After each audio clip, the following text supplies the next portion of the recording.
From what we know of history, most of it wasn't particularly pleasant or peaceful. Many finds of archaeologists are striking in their abomination, horror, and strangeness. In this video, I'm going to show you how terrible some archaeological finds can be. Hi friend, you're on the KirTop channel.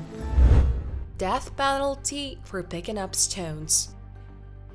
The public is calling on the UK authorities to secure the release of a Briton accused of smuggling artifacts in Iraq. Jim Fitton, 66, is currently in Iraqi custody, where he has spent 5 weeks awaiting sentencing on charges of deliberately trying to smuggle antiques out of the country. Under Iraqi law, he faces the death penalty. Arab News, citing Fitton's family, reported that the man worked as a geologist in Malaysia before retiring, and during a trip to Iraq on an archaeological tour, he visited the ancient site of Eridu and picked up stones from the ground. British MP Vera Hobhouse expressed concern in the House of Commons over the Fitton case. Asia and the Middle East Affairs Minister Amanda Milling has expressed concern to the Iraqi authorities about the possible imposition of a death sentence on a Briton. The man's defense, in turn, takes the position of clearly no criminal intent in Fitton, who was the victim of poor organization of the tour and circumstances. An online petition launched by Fitton's family demanding his release has garnered almost 100,000 signatures since it was launched on April 28.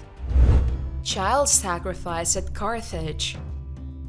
The fact that the Carthaginians are so merciless that they ritually sacrifice their children to the gods was told by the Roman historian Diodorus. He claimed that in the city of Carthage there was a bronze statue of Cronus with arms outstretched palm up. All the children inside rolled into the fiery pit. The historian even mentioned rich families who bought children from the poor and raised them specifically for sacrifice. For thousands of years, this practice was considered so abhorrent that the Romans and Greeks dismissed it as propaganda. But then archaeologists found evidence in cemeteries called tophites. The tophites contained tiny cremated human bones packed in urns and buried under tombstones with inscriptions that thank the gods. Some archaeologists argue that these were not child victims, but beloved children who died at birth. The inscriptions on the tombstones ask the gods to hear my voice and bless me. Some of the urns contain the remains of animals that were definitely sacrificed and buried in the same way as children. The skeletons discovered were too few to represent all the stillbirths and infant death that took place in a city the size of a Carthage 2,000 years ago.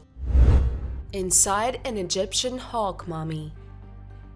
American explorers studied the mummy of a bird, which was considered the remains of a hawk. It turned out that under the cocoon are the remains of a sacred ibis, which even partially preserved soft tissues and feathers. According to scientists, this find, which was kept in an educational institution for a long time, is about 1,500–2,000 years old. Interest in ancient Egyptian animal mummies has increased in recent years. Moreover, it became possible to make three-dimensional reconstructions of their internal structure without violating their integrity using X-ray computed tomography. Human mummies are also actively studied by this method. For example, recently, Egyptologists for the first time examined the mummy of Amenhotep I and found out that its remains were badly damaged by tomb robbers and also enlightened two ancient Egyptian mummies from the Valley of the Kings. Graduate student Carol Ann Barsady of Cornell University examined a supposed bird mummy that was in her school's collection labeled as a hawk mummy.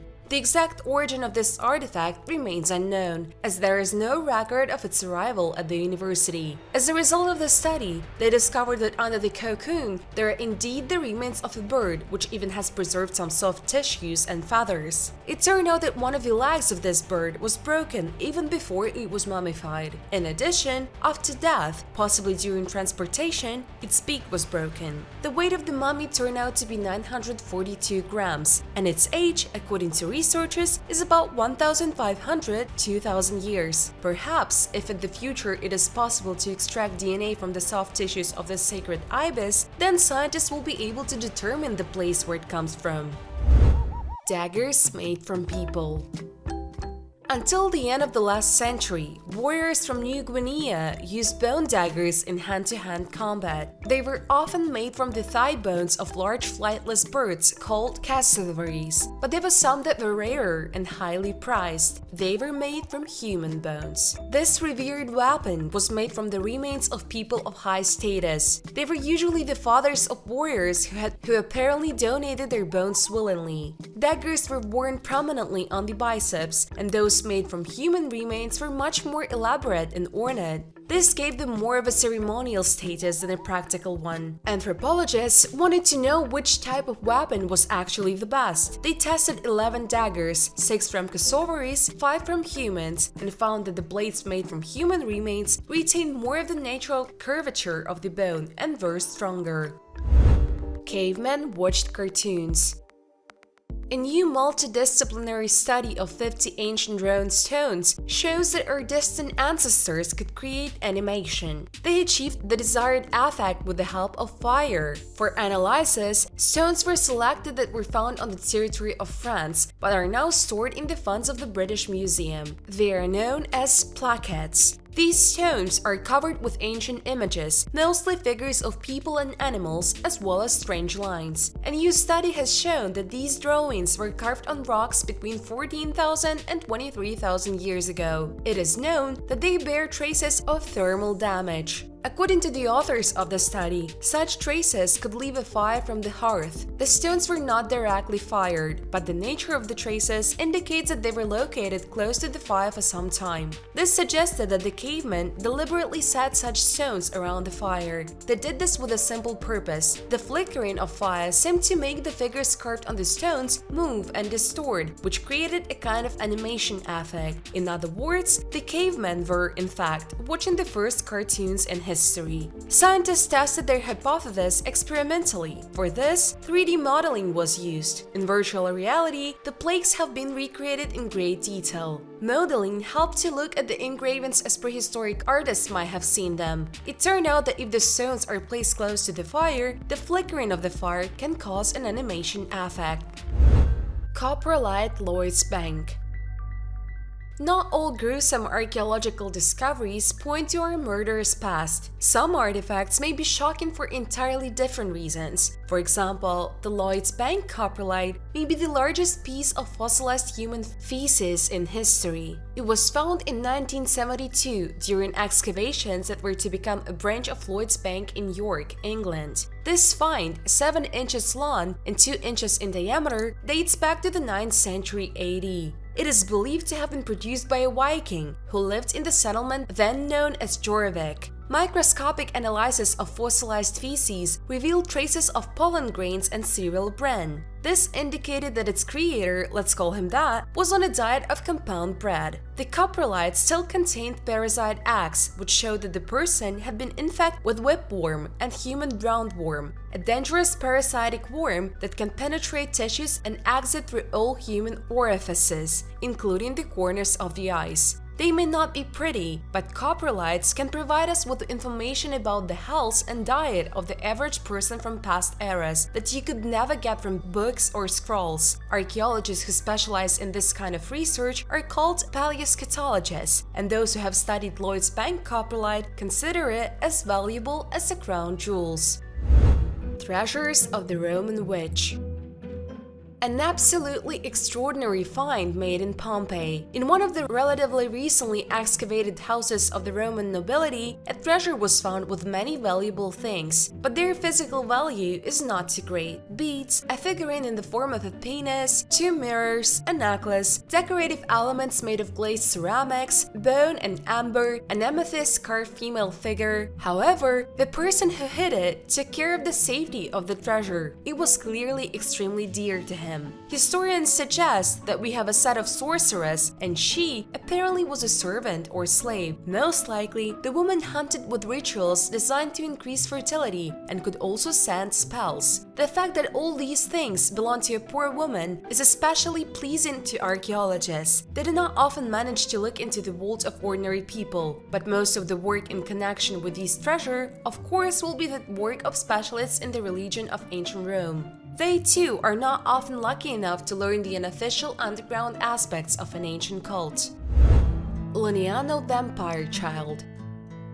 A few years ago, American and Italian archaeologists worked side by side excavating a cemetery in Umbria. The burial place was known as La Necropoli dei Bambini, or the Children's Cemetery. Understandably, the work was quite unnerving, but the researchers made a particularly disturbing discovery. They found the skeleton of a child with a rock in its mouth in a rare and macabre example of a vampire burial. The child was about 10 years old, of indeterminate sex, and died 1,500 years ago. He was lying on his left side with limestone the size of a large axe stuck in his jaw. Salmon had been smeared on both sides of the stone, which still had visible teeth marks. Archaeologists believe that this ritual was performed in such a way that the child would not rise from the dead and spread malaria. The locals called the unfortunate child the Vampire of Lugnano.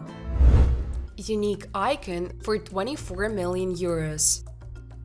You can find an artifact not only by digging into ancient graves and lost cities, but also right in your kitchen. An elderly resident of the French city of Compiègne decided to find out how much her old smoked icon that hung over her stove could cost. The woman did not know either the exact name of the painting or its approximate age. It turned out that this is the Mockery of Jesus, the most valuable icon of the 13th century, painted by the Florentine painter Cimabue. It was possible to prove this thanks to the method of infrared photography. As a result, this picture went at auction for 24 million. The reason for this cost is the uniqueness of the work. It was made at the turn of the Middle Ages and the Renaissance and is a magnificent example of Proto-Renaissance art, which combined the features of two eras and at that time, one might say, very experimental. Neanderthals and cannibalism. Evidence found in several places indicates that Neanderthals not only practiced cannibalism but also made tools from bones. A few years ago, archaeologists discovered 40,000-year-old Neanderthal skeletons in the Goya caves in Belgium. There were cuts, pits, and incisions on their bones, all signs that they had been killed. In addition, the bodies were also skinned and cut, and the bone marrow removed. All this suggests that people became victims of cannibalism by other Neanderthals. Other food sources found in the same caves, such as deer and horses, were prepared in the same way. In addition, the femurs and lower legs were used as striking tools. Back in the 1990s, researchers discovered the remains of 6 Neanderthals, including 2 children, in the Meula-Guercy cave in France. They had the same markings as the others, but they also had Neanderthal chewed finger bones. The teenager found the Count's family treasure. A 14-year-old Polish boy named Patrick accidentally discovered Count family documents and valuables hidden in the ground in the forest. The things belonged to one of the most influential Russian families, the Finkensteins, who owned the estate in Jablavki. For more than 70 years, they found items have lain in the ground in tin cans. Several dozen personal documents and other items were found to be in excellent condition. The main part of recovered items belonged to Count Hans von Finkenstein, who owned the estate until 1945. Personal documents, a diary from the First World War, as well as the Count's wall with the family coat of arms and lacquer seal. Among other things, personal belongings of the Count were found: military uniform and orders, hunting equipment, personal wardrobe items, glasses, pocket watches, jewelry, silverware, as well as postcards, letters, and family photos in albums. The boy's parents immediately reported the find to the local authorities, who handed it over to the Cultural Heritage Protection Service, after which the valuables were transported to the Historical and Archaeological Museum in Elbląg. Information about the treasure was published in 2018, although the discovery itself took place a year earlier. It took time to take inventory and conduct certain studies at the place where the finds were found. The largest rock paintings in North America.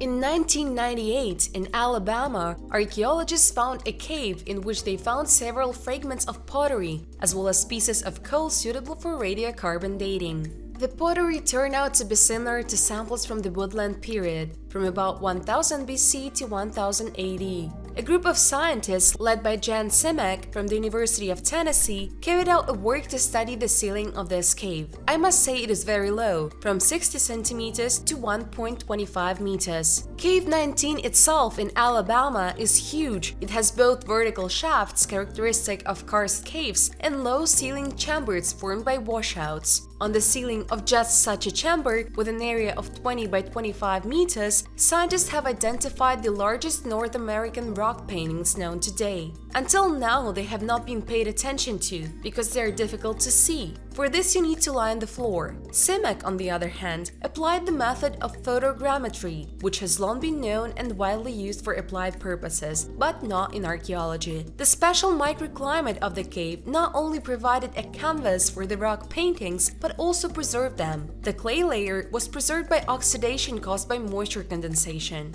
What did the inhabitants of pre-Columbian America draw? People and animals. So, on the ceiling, the image of a rattlesnake about 3 meters long is quite distinguishable. It is believed that it was a sacred animal among a number of indigenous people of the southeast of the modern United States. Scientists have described the 5 largest drawings. In addition to the rattlesnake, there were human figures and an intricate pattern on the ceiling. 2 of the anthropomorphic figures are slightly longer than 1.8 meters, another is slightly longer than 90 centimeters. These people apparently are dressed in ceremonial clothes and perform some kind of rituals. The researchers suggested that some of the anthropomorphic figures depict not people but ghosts, and the whole complex of drawings is dedicated to the world of spirits. It is not yet possible to test this hypothesis. Rate this video with a thumbs up or down and write a kind comment. Your comments help the channel grow. Thanks for your views. Bye everyone!